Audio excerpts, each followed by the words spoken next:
Allez, si je vous dis Thierry Marx, si je vous dis Cyril Lignac, Hélène Darroze, Alain Ducasse, c'est des stars, ça. Des grands chefs. Ça, quand je vous dis ces noms-là, c'est un palmarès de l'excellence française, s'il vous plaît. Ces cuisiniers sont devenus au fil des années non seulement des stars, mais il y a des étoiles partout autour d'eux. Et pour cause, ils ont d'excellents restaurants. Notre spécialiste de la consommation, qui est lui aussi à sa manière un grand chef, il fait très bien la salade de tomates. Eh bien, Rodolphe Bonas va mitonner une petite enquête sur ce business-là.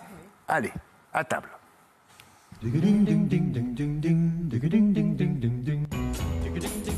Alors, la starification de chefs en France aujourd'hui, je suis d'accord avec vous, ça a pris une dimension exceptionnelle, mais ça ne date pas d'hier. Vous avez raison.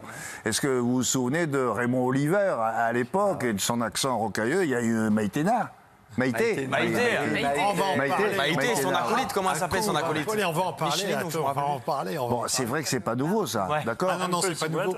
Alors, William, ce qu'il faut quand même reconnaître, c'est pas à vous que je vais raconter ça, c'est la télé qui a popularisé et rendu célèbre ces grands chefs. Alors, les émissions, c'est Masterchef, Top Chef, bien sûr, Le Meilleur Pâtissier, qui ont permis de faire connaître et qui ont même Télématin, parce qu'il y avait à l'époque aussi des chefs qui intervenaient dans cette... Il y a Vincent Ferniaud qui était là presque tous les jours. Exactement, et donc du coup, voilà, ça, la télé a fortement aidé à transformer ces grands chefs en cuisine à des stars de la casserole, et ça marche assez bien. Alors, ce qu'il faut comprendre, c'est que au départ, les chefs, c'était finalement une entité assez discrète dans le restaurant. Ils étaient plutôt en retrait. On les voyait rarement. Ils étaient souvent dans une zone un peu sombre. Et je vous racontais un petit peu d'histoire parce que vous savez que le chef des chefs, le plus grand chef qui a été le premier grand chef français, il s'appelle Antonin Carême au début du 19e siècle. Eh bien, c'est Antonin Carême qu'on appelait le chef des rois, parce qu'en fait, il était chef. Et le roi des chefs. Et le roi des chefs, exactement, disait,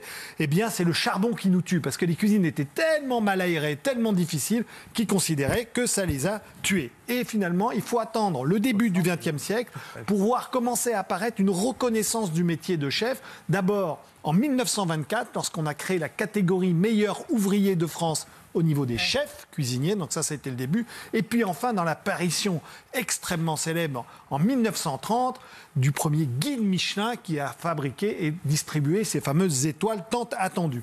Souvenez-vous aussi, on parlait du CAP de cuisine qui finalement n'était pas forcément très valorisé, alors qu'aujourd'hui c'est quelque chose qui est bien plus valorisé. On dit là voilà une filière. Il aura au moins un beau métier. À déboucher. Voilà, exactement. Et c'est dans les années 50, roulement de tambour, qu'arrive la télé, William. D'accord. Alors là, les programmes télé, c'est très lié à la réussite de ces chefs. À la réussite. Alors vous en avez je les ai vus arriver dans les années 70, moi. Exactement. Alors ça commence en 1954 avec une émission extraordinaire qui s'appelle Art et magie de la cuisine, avec Raymond Oliver.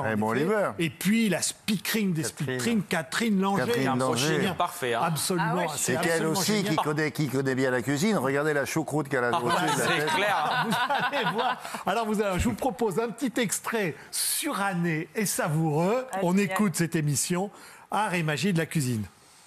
Ah ben on m'explique qu'on l'a pas, donc je vais pas vous mimer, mais en tous les cas... Je peux faire Maïté si vous voulez. Un peu si vous l'êtes. Alors, mais justement, on y vient. Alors ça, c'est Maïté. Maïté. Mais sinon, Catherine... C'est le cousin de Jean Lassalle.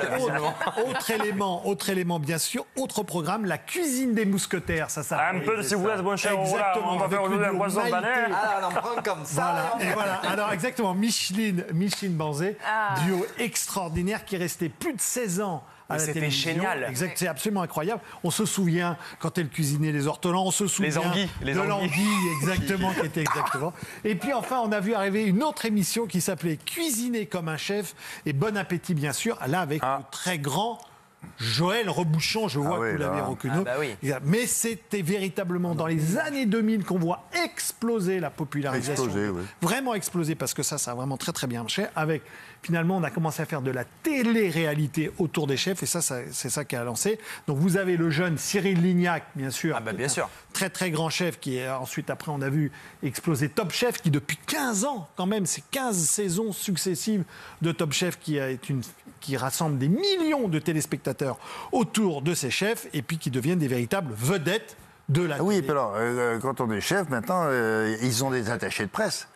C'est-à-dire, il faut qu'il soit, comme on dit en bon français, bankable, c'est-à-dire qu'il faut qu'il rapporte un peu. Alors, et donc, il y a des industriels qui misent sur eux, même. Alors, il y a des produits, industries, des marques. exactement, vous avez raison. Il suffit pas d'être créatif pour percer. Il faut aussi être très connecté avec les réseaux sociaux. Et c'est vrai qu'un seul passage à l'émission Top Chef, si vous arrivez à vraiment flirter sur le sujet, eh bien, vous allez créer votre audience, pouvoir ouvrir 1, 2, 3 restaurants, parfois même dans le monde entier. Et figurez-vous qu'il y a une agence qui est spécialisée là-dedans, qui a classé quels sont les chefs les plus bankable. Alors, le premier des premiers... Chebest? Non. Cyril? Oui, le premier, Lignac, c'est Cyril ouais. Lignac. Figurez-vous que derrière, on va trouver Paul Bocuse et Joël Robuchon, Ah bah oui. qui sont décédés, mais qui sont encore fortement bankable. Leur nom Oui. et ce qu'ils évoquent, bien sûr, est bankable. Et puis après, on va trouver dans l'ordre Alain Ducasse, Philippe Etchebest, Thierry Marx, Jean-François Piège, Hélène Darroze. La moitié des chefs que je viens de vous citer sont passés dans l'émission culte M6, pardon. Suite logique, c'est ce que vous évoquiez, William. Eh bien, quand vous avez cette aura, ce public, cette valeur, eh bien, les marques, elles ont envie de s'associer. Quand vous faites vendre. Exactement, parce que ça fait vendre. Et c'est à ce jour, il y a un certain nombre de collaborations incroyables avec Picard, Carrefour, Findus, Lidl, toutes des marques qui ont voulu associer leur nom à ces grands chefs, parce que ça a énormément de valeur.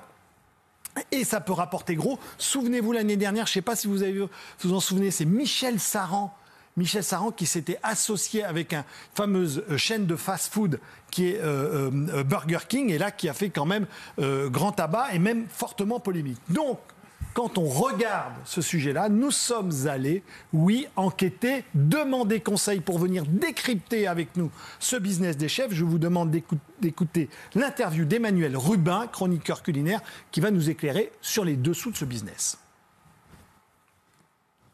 Le monde de l'agroalimentaire et des grands chefs apparaît à partir du moment où les grands chefs deviennent des stars. C'est l'époque de Bocuse, qui lui ne se commettra pas trop dans l'affaire, mais certains chefs vont y aller dans les années 70, notamment un qui s'appelle Michel Guérard, disparu récemment. Alors lui, à l'époque, je pense qu'il est sincère. Alors souvent, pour nous vendre cette collaboration entre grands chefs de la haute gastronomie et grandes marques de l'industrie agroalimentaire, on nous dit qu'ils travaillent de manière très consciencieuse. Le problème, c'est qu'en 2024, il n'y a aucune transparence, ce qui est quand même un problème. Il y a un double discours, il y a quelque chose qui ne va pas.